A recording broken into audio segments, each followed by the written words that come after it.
A little while ago, I made a video about Galena, Illinois and Stockbridge, Massachusetts, highlighting them as rare hidden gems of untouched classical beauty that stands as reminders of our pre-modernist building and urban planning traditions. That video was a lot of fun to make because it shows just how big the US is and that there's so much out there that is relatively unknown but rich in culture and aesthetic, and whose principles can actually be applied to the rest of the country in how we build and develop. An unusually positive spin on a channel where I do a lot of complaining, and apparently a lot of you as well. So now seems like a good time to bring this series, if you can call it that, back and feature more cities and towns in this country that shows that not everything is just highways, Marriotts, and truck stops, and perhaps more importantly, uncover what we can learn from these places. So sit back, relax, and let's get into our first town.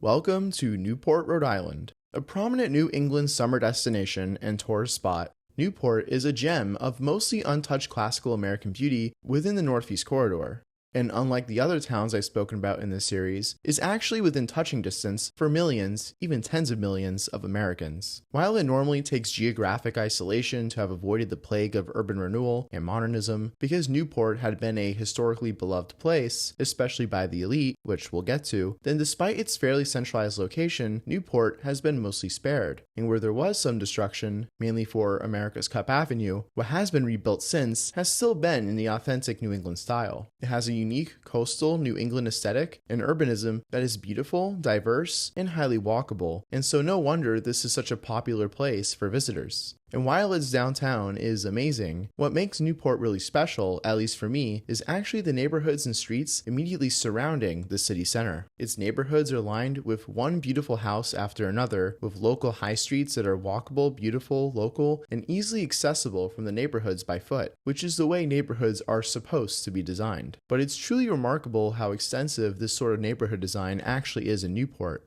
A lot of towns or cities will have neighborhoods like this, but it will be confined to a few blocks at most. Meanwhile, in Newport, while there have been some sprawling suburbs built over the last few decades, the original neighborhoods, as they were, are mostly still intact, and therefore, these sort of small lot single-family homes with narrow roads and small blocks are in abundance here. House hunting here for me would be like a kid in a candy shop. But what must be mentioned is that beyond the town center and surrounding neighborhoods are the Newport Mansions, which is a huge area made up of the nation's most historic and grand estates, and many were home to some of the most prominent members of the American elite. We're talking about the Vanderbilts, the Astors, the Eisenhowers. Hammersmith Farm was the childhood home of Jackie Kennedy and is where the Kennedys had their wedding. And just look at some of these homes. I didn't even know we had historic homes like this still standing. And it gets even more insane when you look inside. My favorite, though, has to be the Breakers, a 70-room mansion home to the Vanderbilts, with every single one of those rooms being a work of art. Just look at the Great Hall. Absolutely magnificent. And then there's the most aristocratic room you've ever seen, that being the music room. Just ridiculous. The Breakers and many of these other mansions are accessible to the public as museums, or in the case of Salve Regina University, become campus buildings. I could go on about how the neighborhood is also home to the U.S. Naval War College and so on, but I think you all get the point. Lots of cool historical stuff, and it's all very beautiful. Let's move on. Welcome to Taos, New Mexico. I guarantee you that this town is unlike anything that you've seen before, with its distinct Adobe-style architecture that shows just how aesthetically diverse classic American architecture can be. Now, admittedly, Taos is not exactly the epitome of great urbanism, with it having fairly sprawling neighborhoods and much of its streetscape outside of its urban core being unwalkable and quite lifeless. However, as you can see, its architecture at the very least remains consistent, though the beauty of the Adobe style, at least in my opinion, only really shines in walkable, denser settings when the details really stand out and make for a quaint, simple, yet warm experience. Taos was actually in its 3rd century of existence as an established town when it became a part of the United States. Originally home to the Pueblo people, which gives it its unique aesthetic, as seen in the nearby Taos Pueblo, which dates back from any time between 1000 and 1450, the town was formally established by the Spanish in 1615, before becoming a part of Mexico and eventually the United States in 1848 as a result of the Mexican-American War.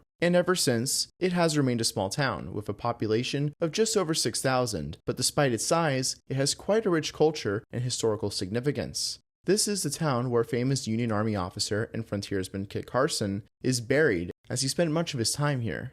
But much more prominently than that, Taos was an art colony, being a hub of Hispanic artwork and furniture, and then eventually, in the late 19th and early 20th centuries, the organization, the Taos Society of Artists, was formed, with Taos's unique beauty attracting artists from all over the country, who in doing so left behind some incredible historic homes that remain till this day, such as Mabel Doge Lewin, E. Irving Kaus, Joseph Henry Sharp, Nikolai Fetchin, Leon Gaspard, Ernest Martin Hennings, and of course, Ernest L. Blumenschein. And by the way, the artwork that was made by this group also deserves some attention, as these pieces are just stunning.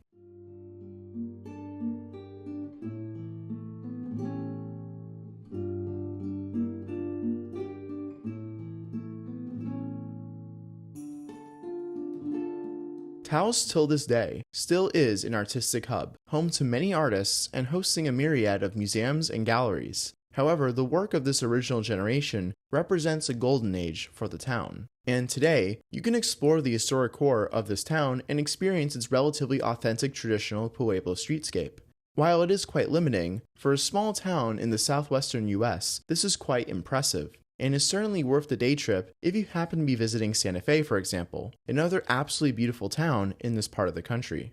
What Taos shows us is that classic American architecture is not relegated to a strict set of styles, and that many parts of the country have a unique history that can easily result in vastly different aesthetics and techniques, and that they all certainly hold merit. This can mean incorporating the styles of the prominent native civilizations that once lived there, or elements of the other powers that once ruled in a particular region, such as Spain and/or Mexico, France for much of the Midwest, or even the Dutch, the Swedish, and yes, even the Russians. There is so much influence from different peoples and cultures in the US, and I'm not even talking about immigration, but just from the different powers and states that had dominion over land all over the country throughout its history, that it can serve as genuine sources of inspiration behind classical designs, and help to shut down the argument that building within the classical framework all the time would make architecture, quote, boring. And that's going to do it for today. Let me know down below what you thought of Newport and Taos, and feel free to leave some suggestions on other towns you'd like to see featured in this series. And with that, thank you all for watching. I'll see you next time. And now a shout out to my incredible supporters on Patreon: Sven Weisbrod, Grandpa Allen, Ja Baptista, Ruben Hansen, Cameron Dennis, James Whale, Michael Goldman, Ulysses Arnold, Joseph, Roach, Eric Martz, Fortunate Calf, VJ Mari, Jerome Frolich, and my dad.